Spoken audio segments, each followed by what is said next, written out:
$5.10 trillion, gone in an instant. And Donald Trump panicked.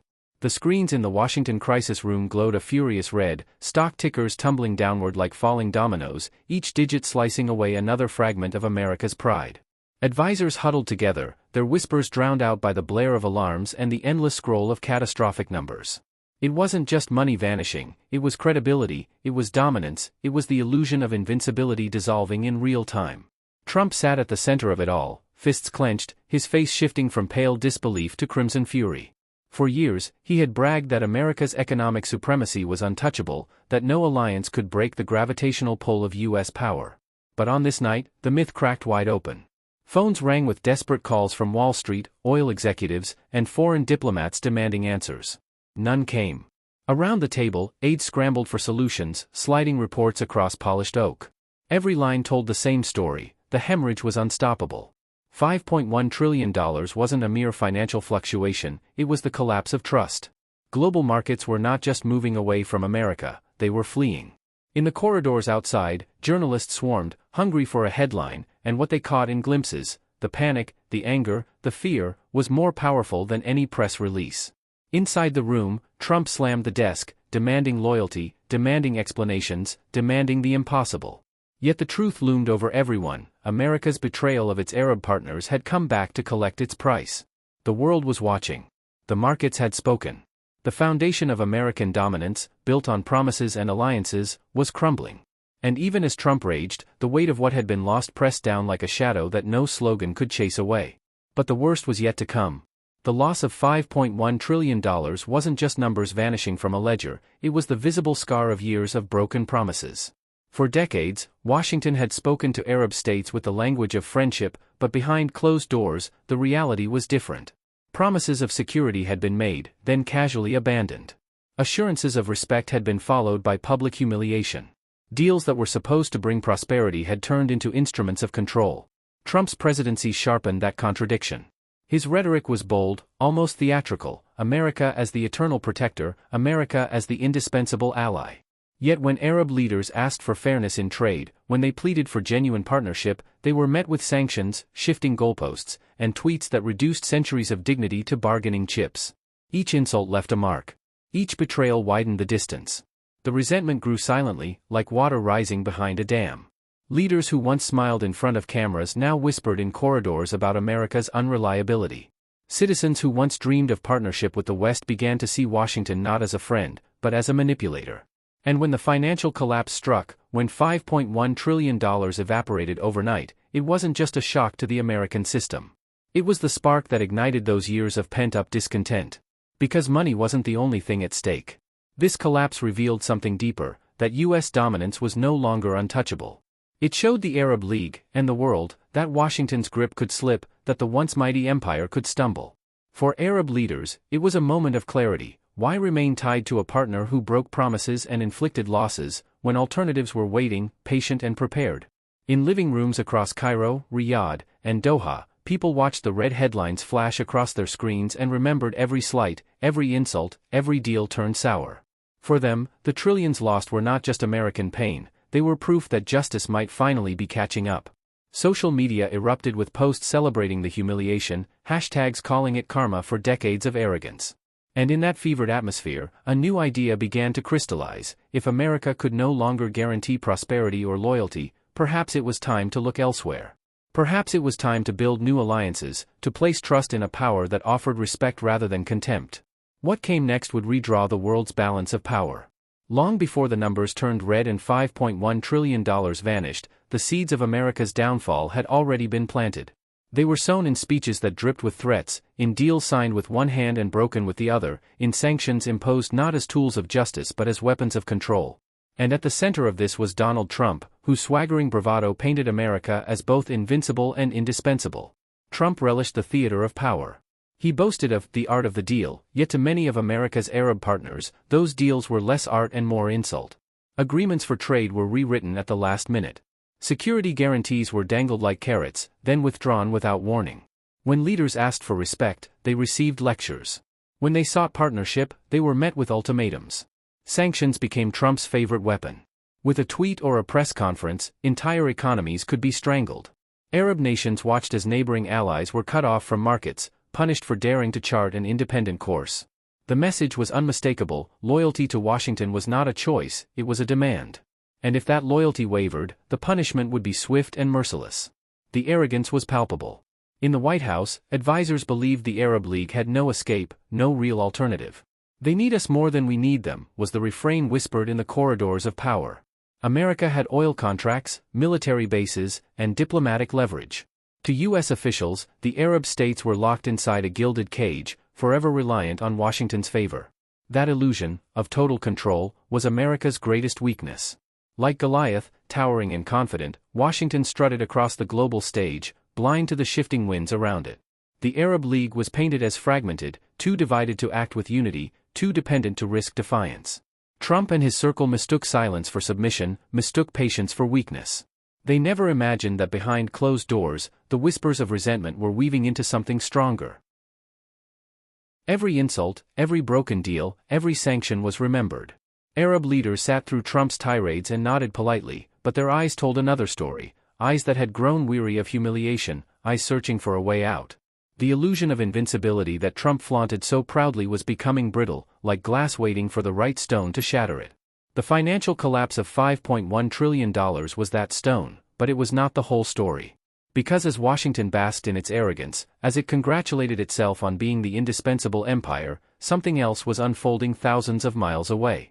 Another power was listening, waiting, and preparing to step into the void. Meanwhile, in Moscow, another story was being written. For years, the Arab League had lived under Washington's shadow.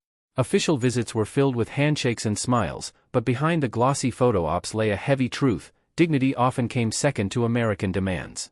Promises of investment turned into lectures about obedience. Security guarantees were framed less as partnership and more as protection money, like a neighborhood boss reminding you who really controlled the streets. Arab leaders remembered the humiliations vividly. Times when carefully negotiated agreements were undone with a tweet. Times when the U.S. threatened sanctions if a nation dared to buy oil from the wrong partner or weapons from the wrong supplier. Times when pleas for stability in Palestine, Syria, or Yemen were met with indifference, while billions of dollars in weapons flowed freely into already burning conflicts.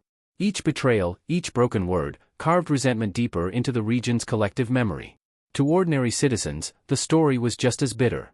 Young people scrolling through headlines in Cairo or Riyadh saw American presidents boast about friendship while treating their nations as pawns.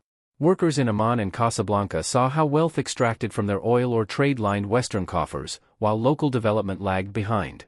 Families displaced by war noticed how Washington's strategies always seemed to put U.S. interests above Arab lives.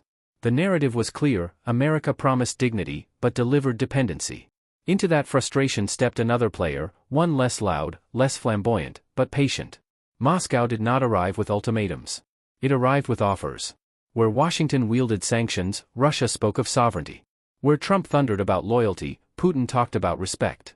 Step by step, Russia positioned itself not as a master, but as a partner. In energy, Moscow offered deals that treated Arab producers as equals rather than subordinates. In defense, Russian arms were marketed not with strings attached, but with assurances of independence. In diplomacy, Moscow took seats at tables where Washington had long assumed it alone held authority. Slowly, carefully, Russia nurtured relationships where the U.S. had burned bridges. This patience resonated. Arab leaders, weary of humiliation, found in Moscow a counterweight. They were not naive, they knew Russia pursued its own interests. But compared to Washington's arrogance, Moscow's tone felt different, less domineering, more respectful of national pride. And in a region where dignity had been trampled too often, that respect mattered as much as money. The Arab League, long treated as a fractured bloc too divided to matter, began to rediscover its voice. Quietly, members compared notes, shared grievances, and realized their struggles were not isolated. They were connected by a common story: betrayal at the hands of Washington, and the possibility of renewal through Moscow. That realization was powerful. For the first time in decades, the underdog imagined not merely survival, but resurgence. Russia, too, understood the value of patience. It did not demand that the Arab League cut ties with America overnight. It simply offered an alternative, a chance to diversify partnerships, to step outside the cage of dependency, to prove that loyalty was not chained forever to Washington's throne. Every deal signed, every joint project launched, was another thread in the fabric of a new alliance. The world barely noticed at first. Western commentators scoffed at the notion that Moscow could compete with America in the Arab world. They dismissed Russia's moves as symbolic, temporary, inconsequential. But beneath the surface, something irreversible was taking shape. The underdog was regaining its dignity, one decision at a time.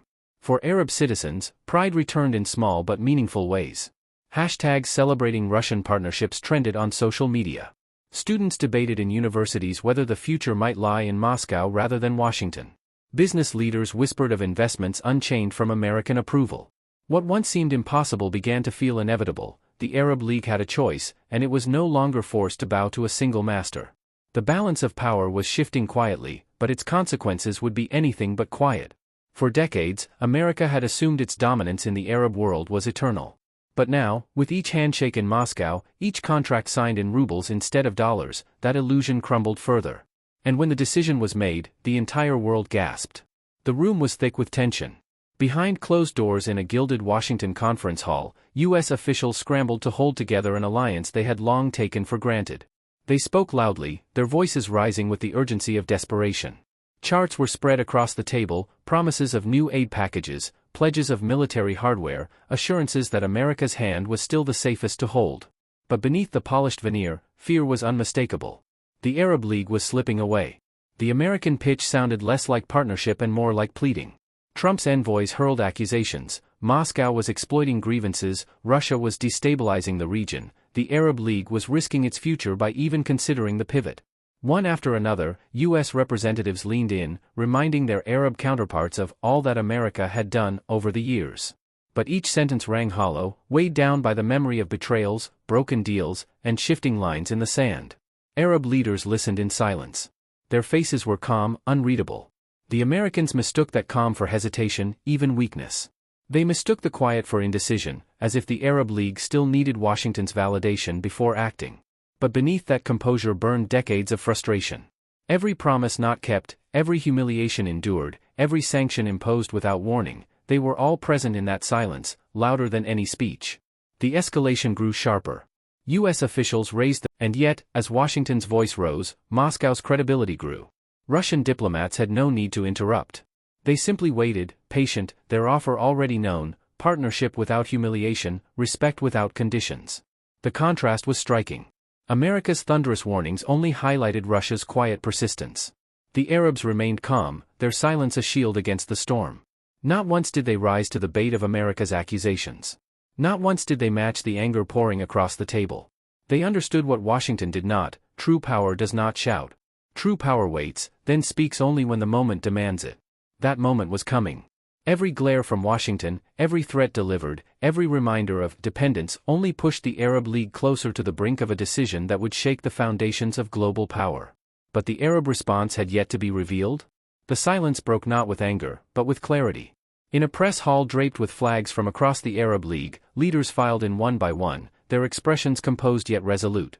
Cameras clicked, reporters jostled for position, and the world held its breath. For days, Washington had insisted the alliance would hold. For days, pundits assured that the Arab states had no real alternative. But what unfolded on that stage would prove them all wrong. The Secretary of the Arab League stepped to the podium. His voice carried none of the bluster of Washington, none of the rage of desperation. Instead, it was calm, deliberate, sharpened by dignity. After years of broken promises, after years of being treated as clients rather than partners, he declared, the Arab League has chosen a new course. Today, we announce a historic strategic partnership with the Russian Federation. The words landed like thunder. For a moment, the hall was stunned into silence. Then the storm erupted, shouts from journalists, frantic calls racing across capitals, gasps heard even through the live broadcasts. America's illusion of unbreakable loyalty had shattered. The underdog had made its choice. Details followed swiftly, each one heavier than the last. Multi-trillion-dollar energy contracts would be denominated not in dollars, but in rubles and dinars.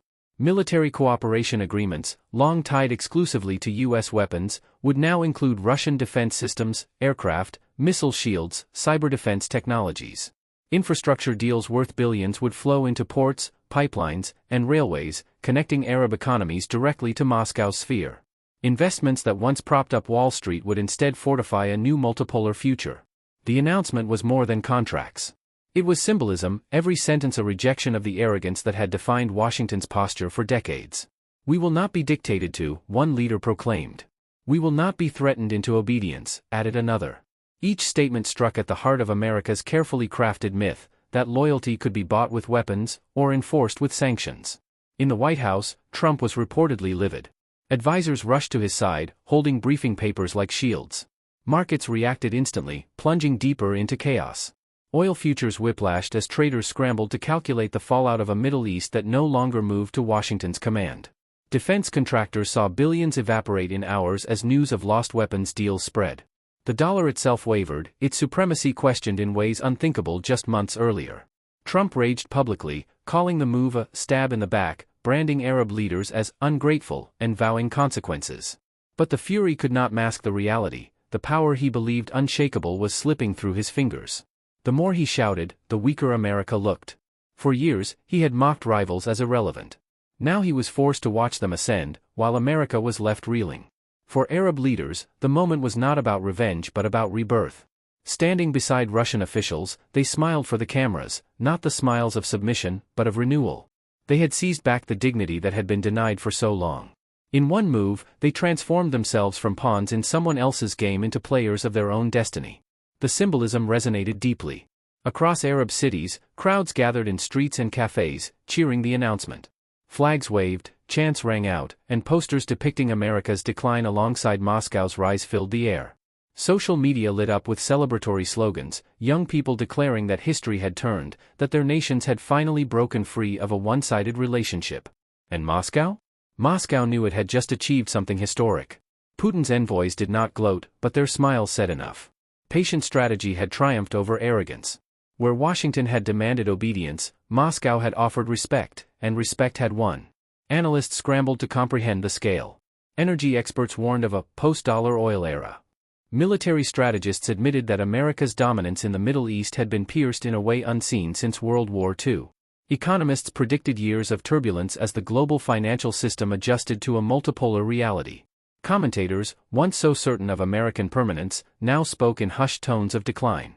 And through it all, one phrase echoed louder than any statistic: America's betrayal had birthed a new world. Because this was the heart of the matter. By treating partners as tools, by wielding power with arrogance rather than respect, the U.S. had driven them into the arms of its rival. Washington had not been defeated by Moscow, it had been undone by its own hubris. That was the mic drop moment.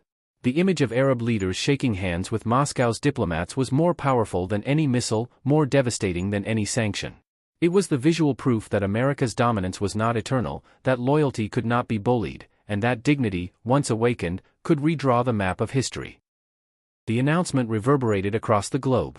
In Europe, allies fretted about the future of NATO. In Asia, nations quietly reconsidered their ties. In Africa, governments watched with curiosity, wondering if they too could chart new courses outside the U.S. orbit. The shockwave spread in every direction, each ripple eroding the illusion that the old order was unbreakable. The press conference ended, but its impact was only beginning.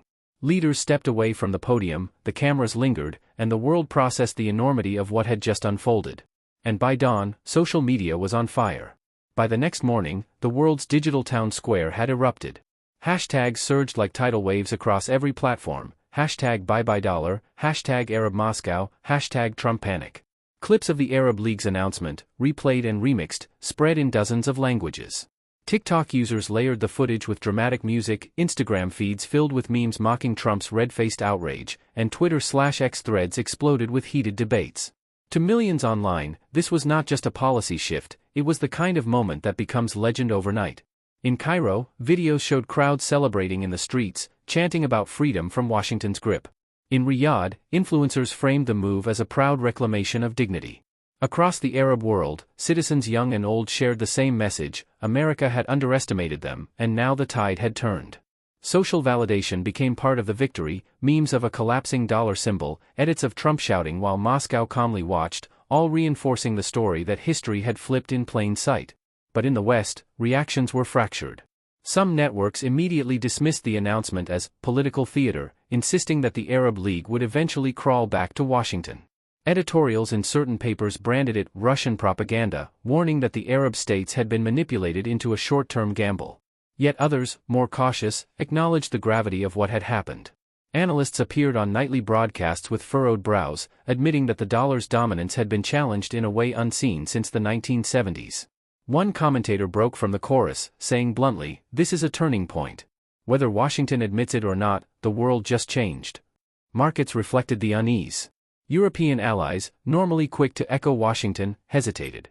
In Brussels, quiet discussions unfolded about whether Europe could still rely on U.S. leadership when its alliances seemed to unravel so quickly. NATO officials exchanged urgent cables, wondering aloud if Arab states aligning with Moscow would complicate military logistics, oil supply routes, and diplomatic credibility. Even in London, once America's closest partner, newspapers carried headlines like, "If they can leave Washington, who's next?" The ripple effects reached Asia and Africa, too. Governments that had long resented America's heavy hand saw opportunity in the Arab League's defiance.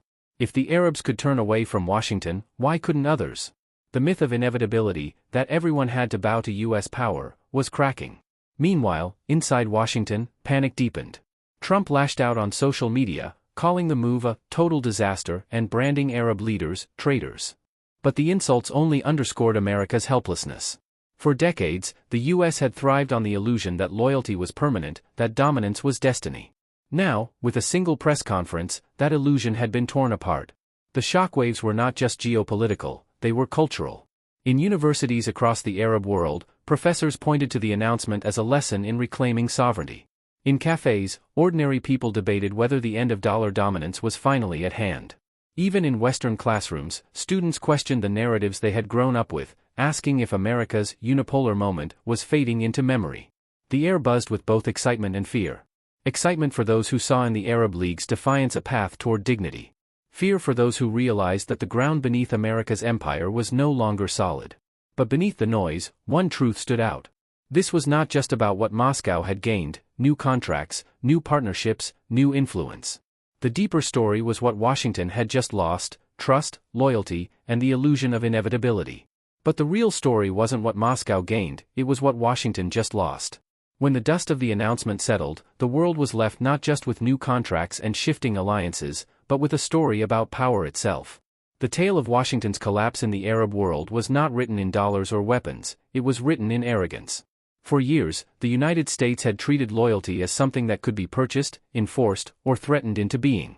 What it forgot was that loyalty rooted in fear is fragile. It cracks the moment a true alternative appears. Russia understood that truth. Its rise in the region was not because it was wealthier or militarily stronger than America, but because it played a different game. Where Washington demanded obedience, Moscow practiced patience. Where the U.S. barked orders, Russia offered conversations. Its strategy was humble not in ambition, but in tone, a recognition that dignity matters as much as dollars, that respect can build bridges sanctions could never destroy. That contrast became the moral heart of this geopolitical drama. On one side stood American arrogance, assuming that no one could escape its orbit. On the other side stood Russian strategic humility, reminding the Arab world that they were not pawns but partners. And when the Arab League chose, they chose not simply contracts or weapons, they chose dignity. The lesson reverberates beyond politics. Communities everywhere recognize the same dynamic. People can be intimidated, manipulated, or pressured for a time, but trust cannot be manufactured by force. True loyalty comes when people feel seen, valued, and respected. That is what America lost, and that is what Moscow seized. It is tempting to see the story as a mere transfer of wealth and influence. But the deeper truth is more human, more timeless. No empire, however mighty, can hold on to loyalty by fear alone. Respect is the currency that endures. As the world recalibrates, one reflection becomes unavoidable: power does not rest on fear but on trust. And America had lost that trust. $5.1 trillion vanished, but the true loss was loyalty. That was the wound Washington could not bandage, the loss that no bailout or speech could repair. Because in the end, it wasn't just money that slipped through America's hands, it was trust, and with it, the very foundation of its global dominance. The Arab League's pivot to Moscow was more than a financial shift. It was a historic turning point, a declaration that the world no longer had to move to Washington's rhythm. For the first time in decades, the balance of power tilted openly toward multipolarity, where alliances are chosen, not imposed, and where dignity carries as much weight as dollars. History rarely announces itself with trumpets. More often, it reveals itself in moments like this: a press conference, a handshake, a choice that echoes far beyond the room where it was made. What happened here was not just a realignment of contracts, it was the cracking of an illusion, the end of an era where America believed loyalty was eternal. And now, the future is uncertain. Will Washington learn humility? Will others follow the Arab League's lead? Will this spark a chain of shifts that redraws the map of the 21st century? These are the questions that will define the years to come. One truth is undeniable: the world has changed, and it will keep changing faster than anyone expects. Subscribe now, because the next geopolitical flip is coming faster than you think, and you'll want to be here to witness it.